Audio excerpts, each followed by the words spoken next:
Now coming to the production of the crude oil in the 19th century, why there was a growth? Because the discovery of the petroleum and the industrial growth took place.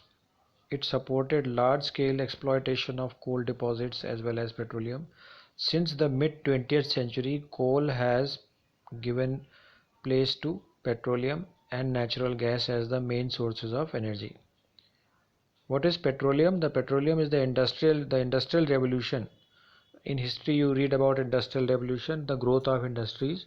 The industrial revolution brought on an ever growing demand for cheap and more convenient source of lubricant. Energy had previously been provided by human and animal labor and later by combustion. So with the increased demand of machines, there was considerable increase in the use of machines, and with the use of machines the use of petroleum started. The liquid petroleum on the other hand was a more easily transportable source of energy. So it was found that animals were used for transportation. Later on it was found that petroleum was easy. Oil was a much more concentrated and flexible form of fuel. Before petroleum products can be marketed, there are some steps which have to be taken. These steps are: the impurities must be removed. When petroleum is taken out from the earth, it comes out in the form of crude oil, which is black in color. It is dirty. The crude oil is not fit for use. It is purified by the process of fractional distillation. In 6th class you must have heard about distillation. So there are distilleries where the refining of petroleum is done to remove waste from it. The fractional distillation or refining of petroleum is the process by which the components of oil are removed and they are converted into usable fraction. Refining is based on the principle that different parts of the oil are removed by different components of the oil have different boiling point.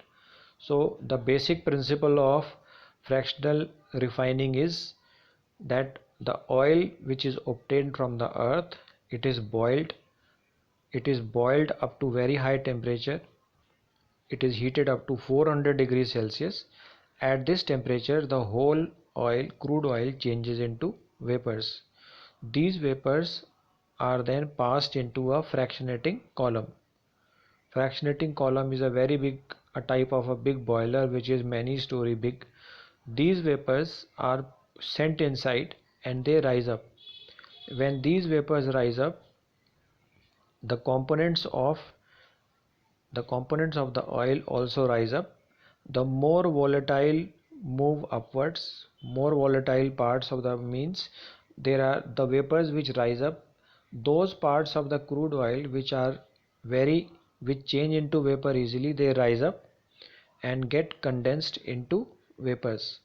The only gas which goes out of the column is the petroleum gas. So all the vapors rise up and they start cooling down. When they cool down, the hottest vapor cool down first, then the next gas cool down at different temperatures.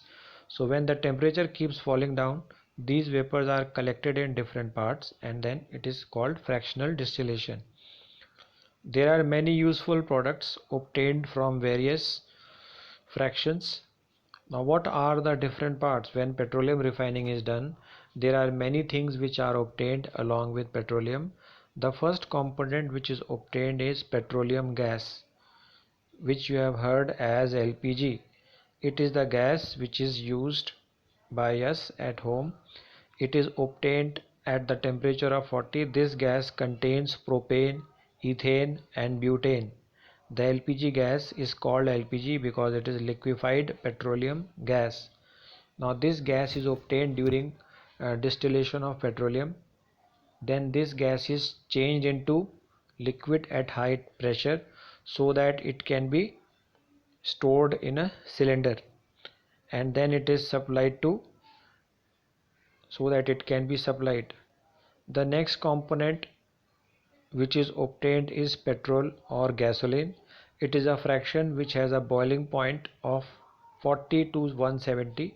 It is used in cars, scooters, you know where it is used. Next component is kerosene, which is used as household fuel. All these components are obtained at different temperatures. Then next is diesel, obtained at 250. Fuel oil, which is used at 350, it is used in industries. Then there are other components which are obtained. There are many components which are obtained. They are lubricating oil, which are used in machines. Then the paraffin wax, asphalt, and many other things are obtained. Another component which is obtained is natural gas.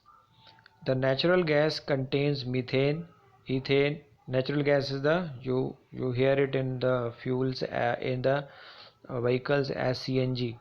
So this is the compressed natural gas.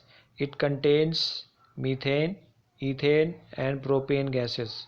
When natural gas burns completely, carbon dioxide and water are formed. So both of these, carbon dioxide and water, are not considered as pollutant. They can be purified on the earth. So that is why natural gas is used. It is free of carbon monoxide and other compound, therefore it is considered as clean fuel. Natural gas is more complicatedly, more easily used fuel.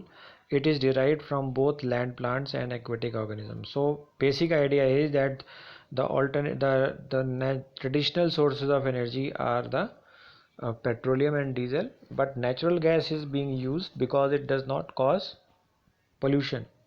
What is the advantage of natural gas? There are many advantages. It is a better fuel because it does not produce any smoke and it prevents pollution. It has a higher calorific value. High calorific value means it produces large amount of energy. It can be supplied to homes in the form of in pipes. And in India, there are different places where natural gas is produced. What are the different uses of natural gas? Natural gas is used as a fuel in homes. It can also be used for producing ammonia, and when they react with acids they produce ammonium salts which are used in fertilizer. So natural gas is not only used as a fuel, it is also used in making fertilizers. It is used to produce methane. It is used to produce tire industry because it can produce carbon. Although fossil fuels are the major source of energy in today, they are also responsible for producing pollution. So what are the disadvantages of using fossil fuels? That they cause pollution. So in India, the main cause of pollution is use of normal sources of energy.